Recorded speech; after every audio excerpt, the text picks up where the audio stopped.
Hello everybody, it's Dan with the Maximum U, and I just wanted to talk to you, those of you who are considering gastric bypass surgery, talk to you about what it's like, and again, this is going to be part of my gastric bypass weight loss journey.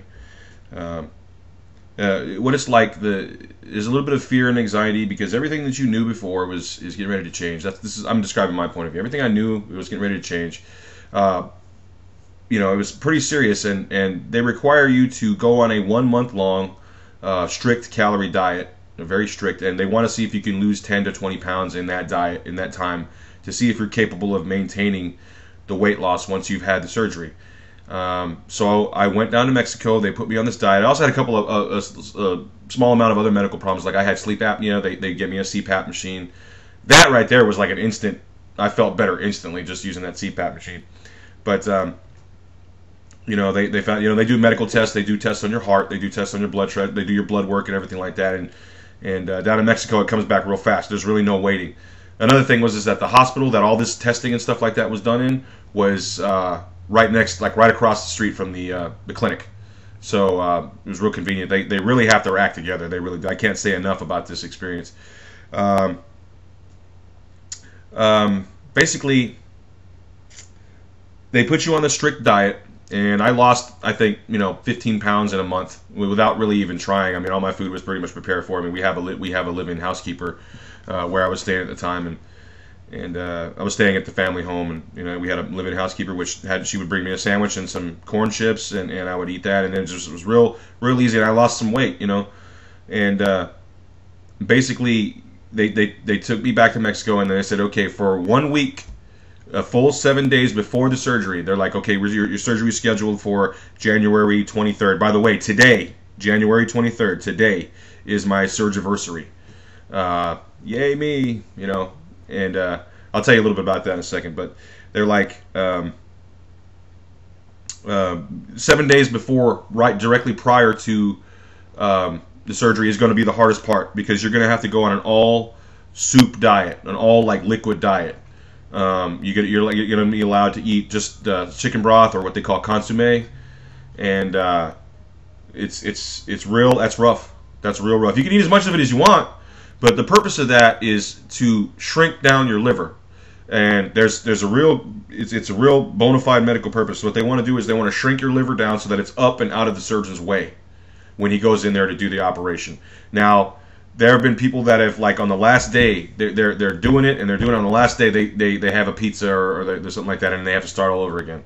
So that's very, very important. In the United States, it's 10 days or 2 weeks, I think. In Mexico, it's 7 days. From what I understood, I mean, I stayed strict on it, man. I was towards the end of it, I was getting so hungry, and I felt so deprived or whatever like that I would drink 2 bowls at a time. I would just just suck it down or whatever. But but I did it, and if I can do it, I used to weigh 500 pounds. Let me tell you something about myself. I used to weigh 500 pounds. I weigh 275 now. I'm a little over 6 feet tall. I'm strong as a bull. I went from a 64-inch waist to a 44-inch waist is what I've got now. I lift weights and get on the treadmill every day, 5 days a week. I've got a job that's kind of semi-labor intensive, requires a lot of walking. I've never been able to have that job at 500 pounds. I've got a girlfriend. And she's absolutely gorgeous. You guys, I mean, seriously, I never would in a million years thought I would have landed a girl as attractive as she is. And she's a wonderful person, and she's really, really great, and just everything. And we're happy. And she's aware of what happened, and she's not judging me and or anything like that because I got, gastric bypass surgery. She doesn't look at me any differently than she would, like a normal boyfriend. And we have a wonderful, fun, loving relationship. So at any rate, that having been said, the build-up, there was a little bit of anxiety. They ran a few more tests. I was told that I was borderline pre-diabetic. My blood pressure was borderline, my cholesterol was borderline, my blood sugar was borderline, and I was diagnosed as what they call pre-diabetic, which means it's just not a matter of if, it's just a matter of when. And diabetes runs in my family. Being of Latin descent, it runs in my family. So they're like, you know what? If you don't do this, you're going to have health problems, and you're probably going to die before you're 40. I was 31 at the time. I'm 35 now. You're probably going to die before you're 40. You can't sustain this, So I said, let's go ahead and pull the trigger on this. Let's do it. And the night before, I don't know if you guys have spiritual beliefs. I do. I believe in God, and I've done a lot of praying before then and since then. But there's a little bit of fear that comes through your mind. You know, you're like everything that you knew, everything that you may want to get rid of, but you're getting ready to get rid of it. It's going. Is that you're getting ready to turn the page in your life, and it's kind of daunting. You know, it was kind of a spirit. I had a spiritual experience when in the operating room. I said a prayer, and I got a real subtle sign that everything was going to be okay. You know, it was. Maybe I'll go into it in one of my later videos, but. The trip down to Mexico, it took several trips. One, for me to do the blood work. Two, for them to take care of the sleep apnea. And then on the third trip is when I actually got the surgery done. And it's like I said, it's prepare yourself mentally, mind, body, spirit. Prepare yourself mentally, prepare yourself spiritually, prepare yourself physically for it, because your life is going to change. And I am like happy right now. Now, being a normal person being a normal sized person comes with its own set of problems. For instance, buying new clothes. That's a good problem. If buying new clothes, there's nothing more fulfilling in this world than being able to fit into a normal size set of clothes. You know, not having to go. See, one time I was wearing 6X, and now I'm wearing 2X shirts. I wear 2X shirts, 2X pants, 2X everything, 2X underwear, 2X, everything like that. And I can buy those at the normal store instead of having to go at the big and tall store. So I'm still a big guy. That's just the way I'm built. I'm still a big, strong guy. I can. I lift weights every day, and I exercise daily and stuff like that. But the psychologist that's on staff there at the obesity clinics in Monterey, he asked me, he says, "What do you want out of life?" And I told him, I said, "I want to be able to sit down in a normal sized chair." And he looked at me like, "That's it?" I said, "Yeah, things like that, things that normal sized people take for granted. I want to be able to do that stuff. I want to be able to buy a nice set of clothes and at the regular store off the rack instead of having to go to the custom big and tall store. And I want to, smile at a pretty girl and have her smile back and not think I'm some sort of hideous monster. And I want to be able to sit down in the pews at church, without hearing them creak. Things like that. And what I gave him was that I want. And I told him, I said, I want to live to be 75 or 80. And I want to have grandkids. And I want to, to be old enough to see my grandkids if I'm destined to have any. And I kept on saying, I want, which he said was a positive thing. What he doesn't want to hear is, well, I don't want to die when I'm 40. Well, I don't want to do this, or I don't want to do that. What he wants to hear is what you want. What you want. He wants to hear your goal, not what you're trying to avoid. Keep that in mind. And do a self-assessment, because chances are that they're going to require a little bit of counseling before and a little bit of counseling after. It's required. I mean, as soon as I got back to the States, I joined a gastric bypass group therapy, and my doctor was happy as could be, because there was a bona fide obesity counselor and a bunch of people sitting around me that were either considering the surgery or had already been through it. So I was in good company. That's what I'm going to get into that afterwards. Yeah, anyways, after the fact, let's go ahead and cover that. I mean, after the surgery, it was 3 days. They require you to do a little bit of movement, like sit up, walk up down the hall and stuff like that. They give you a little breather thing that's got a ball in a tube, and you're supposed to breathe and blow that ball up, to make sure that your lung capacity stays, at full. I was walking around, walking around the hallway, just kind of, because they have this. They do it laparoscopically, which means that the incisions are very small. But I had a little drainage bag hanging out of my stomach, and it was taped to me, and that was kind of weird. That's weird. And in the week in the hotel stay, we had to keep track of the drainage ball, the little drainage bag, and keep track of how much fluid was coming out. And eventually, that's just to drain the fluid out of the incision area, and everything went perfectly. Everything went perfectly. It was like a miracle. The doctor said I was the biggest guy he had ever worked on. He also said I had the smoothest recovery that he had ever seen. So I was ready. Mind, body, and spirit, I was ready. I spent 3 days in the hospital, and I went and spent a week in the hotel, and I got bored as hell in that hotel. Let me tell you something. I didn't really do much. I couldn't really bathe right because I had this ball, the drainage ball hanging out of me and stuff like that. So I had to take, quick showers and like sponge baths and everything like that. So I didn't really go anywhere.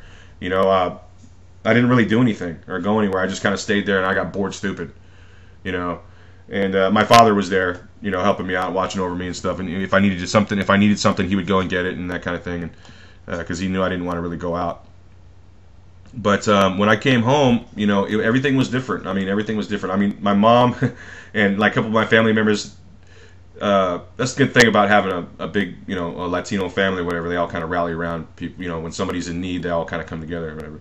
They bought me a little sippy cup because that's about all the fluids you can take. I was, drinking that consomme and drinking like liquid, like diet shakes, like Slim Fast, because it's real easy on you. It goes right down, and that kind of thing. And plus, it's got vitamins in it. So I was staying, hydrated and staying fed, nourished, and then I saw the weight come right off. I went to that first obesity group, and I had already lost like 15 pounds in like the first week, just the first like week of being home. This was a week in Monterey, and then a week of being home. It was like 10 or 15 pounds. I had already lost that much weight. After a month, I had lost 25, and then just more, and it kept on. I lost an average of about 20 pounds a month for the first year, or roughly until the end, in which I kind of leveled out, And it really changes everything. I mean, it's really amazing that every 2 months, and I didn't spend a lot on clothes because I knew that every 2 months later I'm gonna have to go get some more. I'm gonna have to go get some more clothes. You know what I'm saying? And that's one of the most fulfilling feelings. So that's amazing to me. I mean, I'm starting to live, and it's just wonderful. It really is. If you're considering it, I suggest you look into it. Again, the website is down here on the scroll. If you want to contact me via Skype, contact me via YouTube. I also have a Skype name, which is if you want to contact me via YouTube, I'll give you my Skype information, and I will give you as much information as I possibly can. And I encourage you to. I mean, if you've been on diets and where you lose 50, 100 pounds and then you gain it back, that's the problem. You may be able to lose weight, but there's a good chance that you're going to gain it back. With the surgery, it's pretty permanent. It's pretty permanent. I mean, you can't stuff yourself without being uncomfortable, and there's nothing more frightening to me than damaging my internal organs by taking by eating too much. You know what I mean? I take it easy. I eat the same things every day, except for on my days off. I can kind of live a little bit. And I went to the gym earlier. That's why I'm still in my sweat clothes or whatever like that, and I'm just kind of lounging around the house doing chores and stuff like that. And being able to move around and do all that stuff is a godsend. It really is a gift. People of normal size don't exactly understand what a gift they have in having a normal sized body. The people who are heavy to the point where their health is suffering and they're actually doing damage to themselves, we would give anything. And I say we because I used to be there. We would give anything to be where you are, to be able to sit into a normal chair, to be able to have the problems with our girlfriend or our boyfriend, whichever, if you're a male, female, or whatever like that. We would love to have the romantic problems that you guys have. We'd love to deal with those problems. You want to know why? Because we can't deal with them now because nobody wants to be with us necessarily. At least that was my case. I used to sit here and listen to my friend talk about how his girlfriend was nagging him or whatever like that. And I was like, dude, I wish I had your problem. I really do. And people of normal size take for granted what they have. I can sit in a normal chair. I wear normal clothes. I've got a girlfriend. Life is good. It really is. I'm being the maximum me. And you got to decide if you want to be the maximum you and live your life to the max. And break out of your shell, man. Break out of that prison, that 300, 400, 500 pound prison that you're in, and decide and just do it. You got to make up your mind. You can choose it. You can have a better life. You just got to choose it. So anyways, this is I didn't mean for this to turn into a pep talk, but this is how I feel it. My life has changed. Yours can too. Just wanted to give you guys a little bit of detail as to what it was like. The hospitals in Mexico were actually pretty good too. Christus Muguerza was the name of the hospital I went to, which is part of the Christus Hospital Circuit that's worldwide, and they have very high standards. And I was waited on hand and foot. The service, they were very professional. Everything was clean. And people think Mexico and they think a third world country. That's not true. That's not true. But at any rate, I'm going to go ahead and stop the video here. Again, if you have any questions, contact me via YouTube. I'll be happy to talk to you. And I encourage you to take a look at your surgical options and bettering your life. God bless you. Have a good one.